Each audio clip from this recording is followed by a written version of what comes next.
Bangkulolan Labay Pansar will now introduce our honoree. A round of applause, please.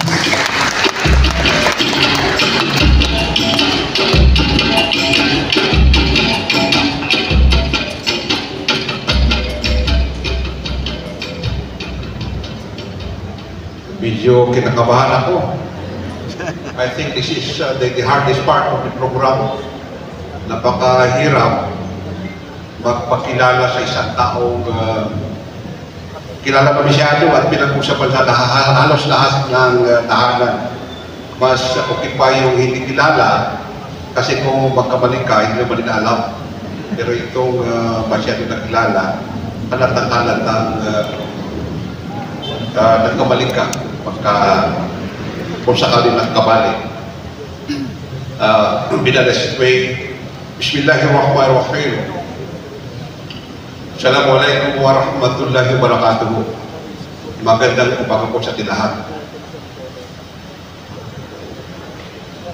To our highly respectable and indefatigable leader, championing peace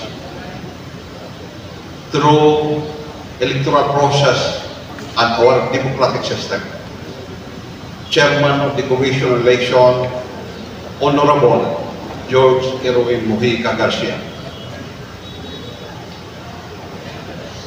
Commissioner Honorable Maria Norina Tangarumam, our young and visionary Vice Governor of the Province of Lanao del Sur, Muhammad Khalid Modiam Raki Alonto Adjong,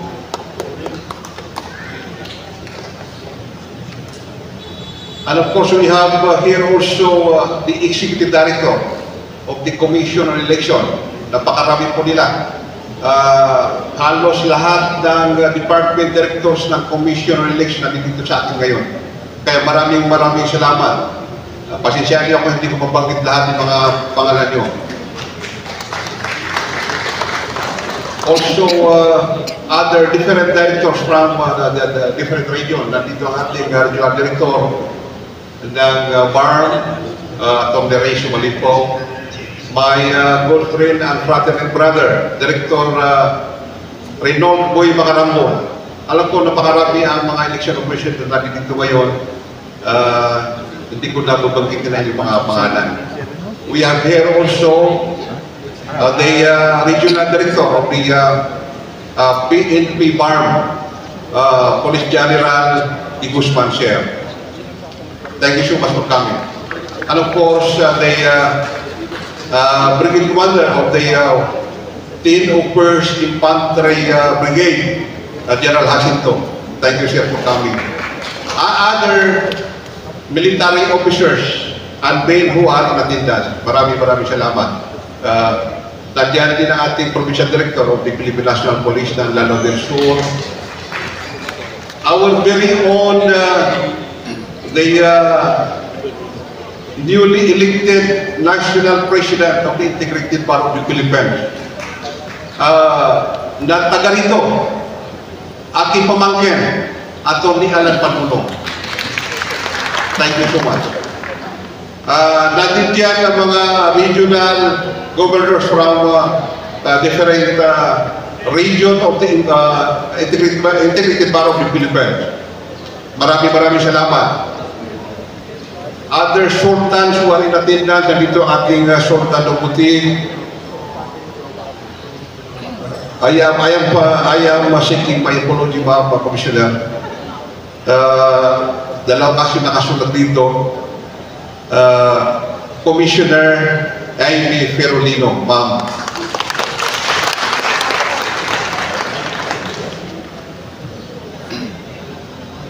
And of course, my fellow public servant, nandiyan ang ating Municipal Mayor ng Municipality of Yagapo, the incoming LNP President by August, I think, magkakaroon na kami ng election. The Mayor of Sultan Malundong, the Mayor of the Municipality of Lubayanagi, as well as the Vice Mayor, the former Mayor, the Mother of the Mayor of Lubayanagi, Sultan of Pacaranon. My younger brother, the Municipal Mayor Puti. Mayor bin Khalifa Lokman Pansa. University sa Pinabayan, Barangay Chairman, Barera, Yatindas. Thank you so much. May the blessings of peace be upon us all. Bago pa lahat, I would like to give you a brief history background about the Muslim in Mindanao. At ano ang buti? Bakit napili ang buti? During the pre-Spanish era, while we know that Mindanao is predominantly Muslim island, but it was divided into 3 major principalities ruled by different sultans. First of which is the Sultan of Sulu, that covers the 3 island provinces of Sulu, Basilan, and Tawi-Tawi, and a large part of Palawan and part of Zamboanga. And it is being ruled by the Sultan of Sulu. Hanggang ngayon medyo they have preserved that tradition. Second is the Sultanate of Maguindanao, and it was being ruled by Sultan Kudarat of Maguindanao. And eventually, naging dalawa ang kanilang sultan, the Sultan ng Kapuntalan and Sultan sa Rajabuayan. That covers the undivided province of Cotabato, na naging 6 na probinsya, and part of Davao Peninsula. Yun yung area ng Sultanate of Maguindanao. As well as Sultan of Butig, yung pangatlo. Sultan of Butig covers the undivided land of provinces, and including part of Maguindanao. The boundary between Maguindanao and Butig is the Sibuay River. That is why itong Parang, Matanog, Barira, and Boldon are Maranao speaking, because they are part of the Butig Sultanate at the time. And the leaders, their current leaders, pride themselves as taga-Butig. They can trace their genealogical roots from Butig. Kaya yun yung tatlong sultanate during the pre-Spanish era. Actually, itong Moro, yung bangsa Moro, wala yung bangsa Moro before the pre-Spanish time. Moro came from the Spanish. Tinawag nila Moro yung mga Muslim dito na nadatnan nila after trying to conquer Moro and feel. Pagdating dito sa Pilipinas, nakita nila na mayroong call of prayer, nagsisimba yung mga tao dito, nag-start sa Cebu when Magellan was killed by Lapu-Lapu, who was then a Muslim. Pati ang Manila, it was ruled by Raja Sulaiman. So that's the history before the Spanish era. Yun yung connection ng Butig. In fact, ang Butig, sinasabi na ating mga oral history is the cradle of Maranao civilization. Mayroon kami kasabihan ng mga Maranao that hindi pa na-trace your genealogical roots from Butig, hindi ka tunay na Maranao. Kaya lahat ng mga kapatid namin mga Maranao ay mga taga-Butig din. Ang bayan ng Butig ay naging makasaysayan. Hindi lang dahil dito na umpisa ang Mount Isidro. Sometimes in 2016, nagkaroon ng Haripon 1, Haripon 2, and Haripon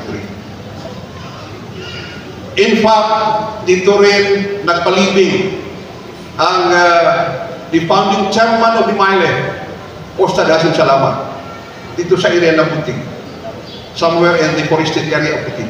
As well as the first founding chairman of the Mile, Alim Asis Bimbantas. Dito rin sila nagpalibing sa Butig. In fact, the declaration, official declaration of the MILF sa pagtiwalag sa MNLF, dito rin ginawa sa Butig. That's how the history of Butig.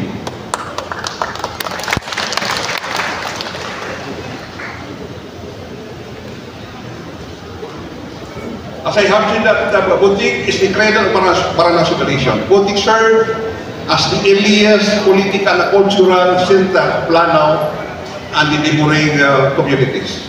In fact, Butigga played a central role in the genealogical and cultural political identity of the Paranao people.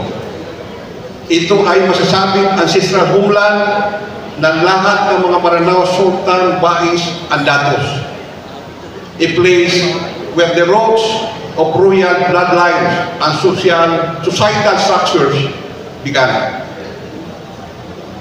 So kaya tayo nandito ngayon to confer and witness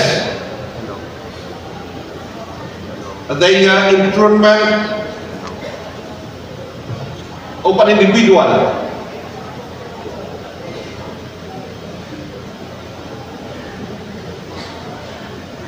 as part of our expression of gratitude and conferment of recognition to our Honorable Chairman of the Commission on Election, George Erwin Mojica Garcia.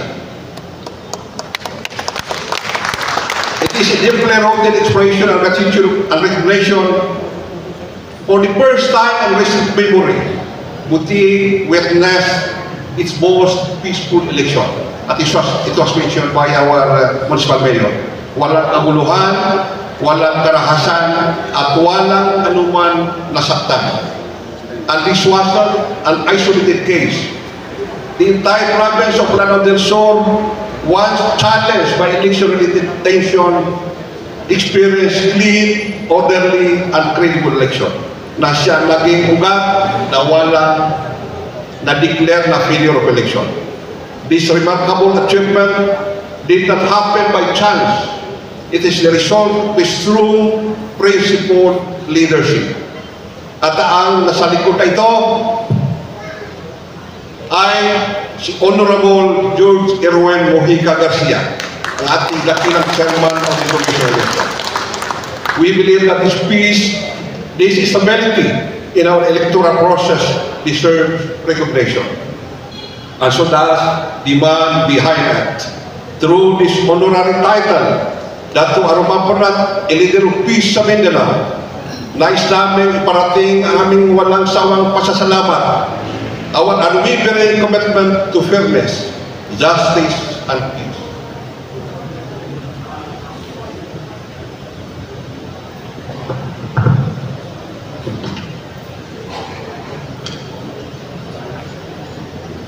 I have personally witnessed the journey as a public servant, his humility, his integrity, and his dedication to helping others, especially the marginalized.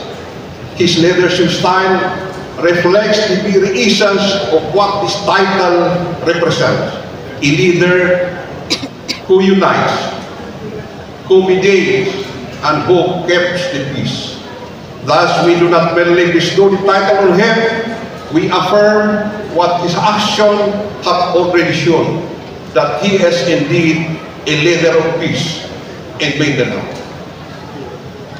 Ladies and gentlemen, isang malaking karangalan na ipakilala sa inyo ang ating binibigyan ng parangal ngayon. Isang dedicated public servant with a brilliant legal mind, isang taniyan na educator at tagasulong ng reforma, Honorable George Erwin Mojica Garcia, the chairman of the Commission on Election.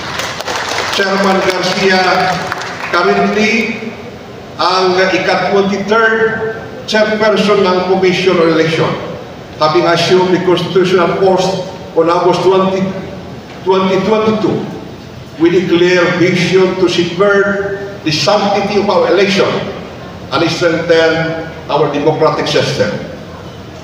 His leadership is backed by over 2 decades of expertise in election law, public service, and legal education. Bago pa man siya naging chairman, siya ay nanilbihan bilang Comelec Commissioner, where he was already instrumental in restoring public confidence in the Commission.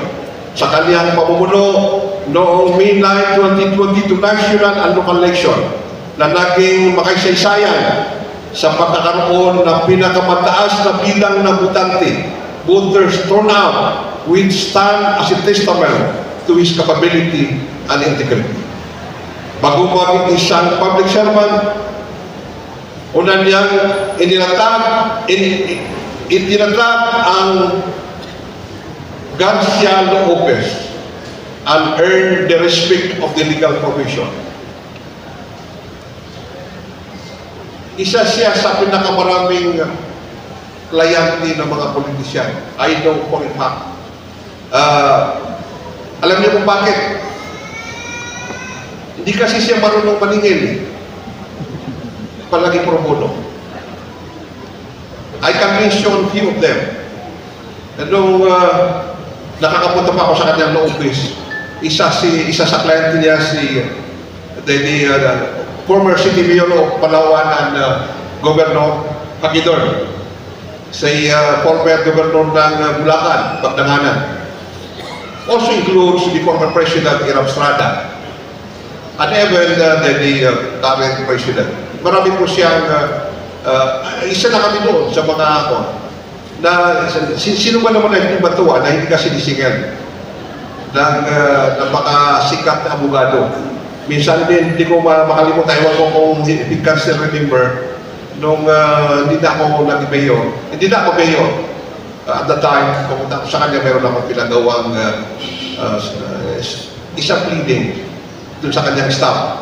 Tapos sabi niya, magbigay ng pera, dun sa, ibigay mo na lang, ipabigay mo na lang dun sa office ko, kasi doon kami nagkikita ko siya napunta sa Quezon City. Sabi niya, magbigay ng pera doon. So pagdating ko sa office niya, pinareceive ko yung papel, per instruction of the chairman, he was there, the practice lawyer at that time. Nung pag-alis ko, meron akong pera konti, binigay ko dun sa kanyang one of his staff na hindi naman ganun kalaki, 40,000. Tapos, nag-tick siya sa akin kasi sinulong pala ng mga staff niya, nagbigay si Mayor Mansar ng 40,000 sa akin. Tumawag sa akin, nagalit. Bakit binigyan mo bakit ka nagbigay ng pera? Hindi ba sinabi ko sa'yo na huwag ka magbigay ng pera doon? Sabi ko, konting lang naman yung binigay ko. So video, after na-hurt ako, sabi ko, bakit siya nagalit? Nagbigay lang ako ng pera dahil naman, baka ako dahil maliit lang yung binigay ko. Kaya siya nagalit. Yung pala, sabi niya, alam ko na wala kang pera, bakit binigay mo pa yung 40,000 po sa mga staff mo? So that's how gaano kabait ang ating current chairman of the Commission on Election.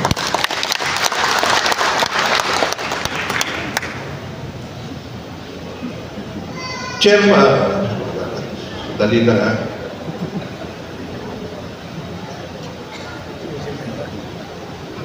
So before that, after practicing, when he was still practicing, beyond his legal expertise and accomplishment, Chairman Garcia is a true educator. Simula noong 1992, siya na ay nagtuturo sa iba't ibang paaralan sa Lungsod ng Maynila. Isa doon ang professor of the Philippine Foreign Policy. Siya ay nagtuturo ng comparative governments and parliamentary practice. Siya ay naging dito sa College of Law ng pamantasan ng Lungsod ng Maynila. And he was then designated or appointed as acting university president and member of the Board of Regents. Nakilala rin siya bilang boses sa likod ng puntahang legal. Ito ay public affairs program kung saan dinidiscuss ang mga legal issues para madali maintindihan ng mga tao. Chairman Garcia, beyond that practicing law beyond the courtroom, beyond the classroom, is also a Master of Laws graduate, has pursued studies in public administration, reflecting his passion for both legal excellence and effective governance. Today, we do not only celebrate his achievements, we honor his values, his vision, his service. He is a public servant in the truest sense of the word. And it is only fitting that we recognize him with a title that reflects his role in upholding peace, order, and dignity in our democratic system.